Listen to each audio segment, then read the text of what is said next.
Good morning, happy Saturday. How are you all? Have to excuse the hat hair. Can't do anything about it anyway. I come as is. Hope you are having a good start to the weekend. You are probably very busy at this moment in time, probably in amongst your swimmers and having a fantastic swimming lesson.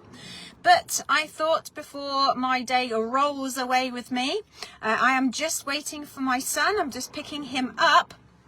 So I thought I would come on here and just say hello, and I wanted to give you a little bit of a story actually, because with the Play Lab coming up, it's specifically for materials, so it's things that you add into your swimming lessons, and you may not have thought about putting extra sort of what I call materials in the sense of toys, or you may have thought about the traditional like balls and dive sticks and things like that, and maybe you are lucky enough to have a big float for the younger ones, or you've probably got kickboards, potentially fins, and pool buoys. But I remember what was it, a couple of years ago now, I went for a job role as a swim supervisor. For those that have been with me for a while, then you know I was a swim supervisor, a well-known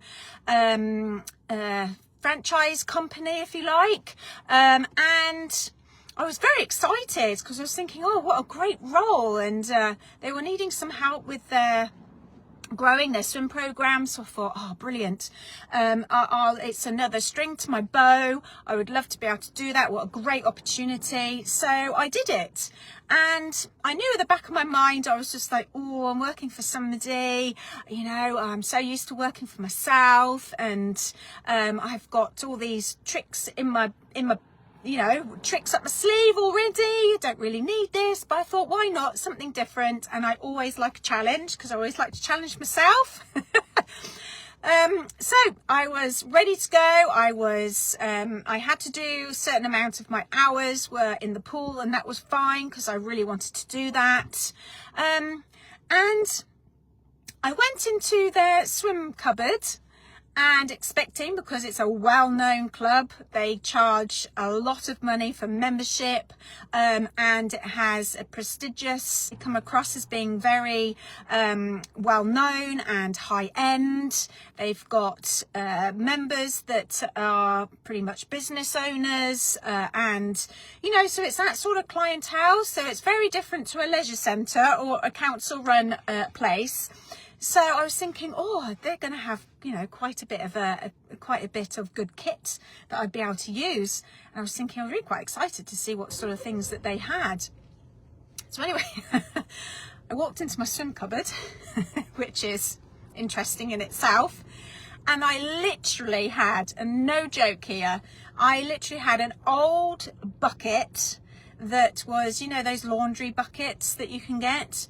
And it had remnants of a few old ball pit balls. I mean, they were old. They had no, I mean, they were discoloured. They were random. There was some it was not a full set. Let's just say that. Then there was some odd goggles in there. I think I may have had a mermaid baby in there that maybe somebody had left and they'd forgotten about it, so it was chucked in there.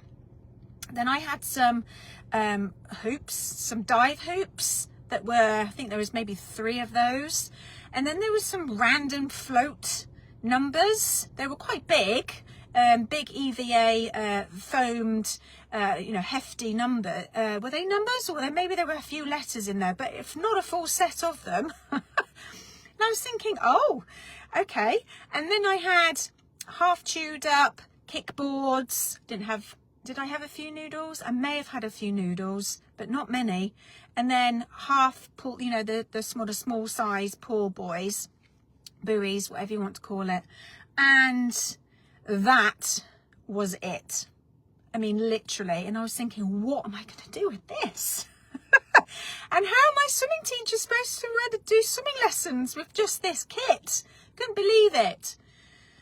So, of course, I personally love to use materials, as you'll find out from doing this play lab, is that they are so handy to have and so useful to use for all sorts of different reasons. And I'd go into way more information in the next couple of weeks. But I was thinking my swimming teachers need more than this.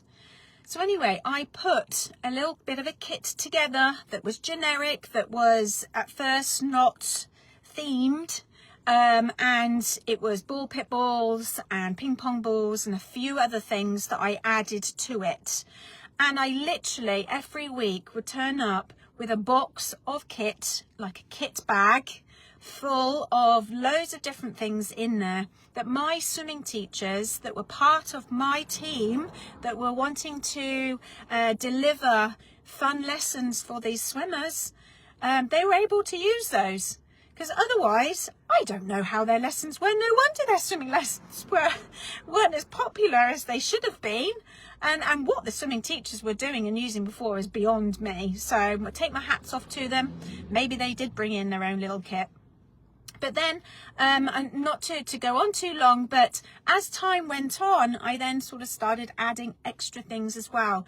And the swimming teachers loved to see what I was bringing in, because they were just like, oh, what's this? And they got really excited as well to see what sort of different things that I was bringing in to help them as swimming teachers and for them to be able to use those tools within their lessons. Now, I'm naturally not a funny person. I'm not comedic. I not rely because I know how well they use, but I need materials. I need a kit of stuff, just like the early years in, when you're in a classroom, you have your tools to be able to teach children. And that's what they know, and that's what they love, and that's what they respond to. It's science, it works. But anyway, I just thought it was really funny that there was this high-end, well-respected club that charges through the roof of their membership, and they're known for swimming and tennis. That's their thing. That's what's on their logo. And I don't think every club's probably like it, because they've probably been able to have the funds in their pocket, or they actually have, I won't go into it, but they've obviously got a few pennies to be able to they'd be allowed to spend, because I wasn't. But anyway, yes, so that's the whole point of this play lab coming up on March 27th, because if you do, and you are a new swimming teacher, and you do turn up to your cupboard and you see, oh, okay, this is what I've got to work with, I can give you loads of ideas. And if you're a swimming teacher that is new, and you're not quite sure about what sort of things, you might want your own little kits that you take with you, and I highly recommend it, because that's what I'll go into more detail. And for those that have already used, well done, using some materials in your classes already.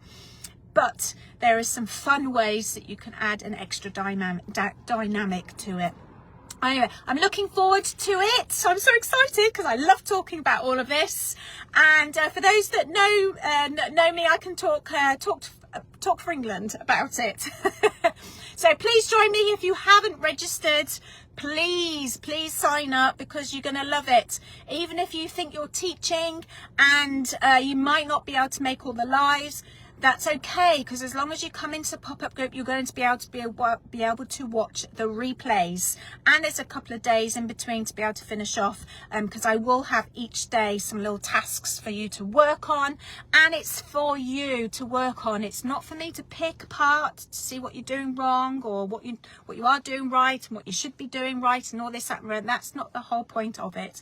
The whole point of this is to come together and for me to give you some ideas and different ways of thinking that you may have not thought about before, or your team hasn't thought about, or your supervisor, your manager may not have time to be able to give any of this information. So that's why I am here for you. Right, I will leave you for the rest of your day. Have fun and enjoy your Saturday, and I'll see you tomorrow. Bye.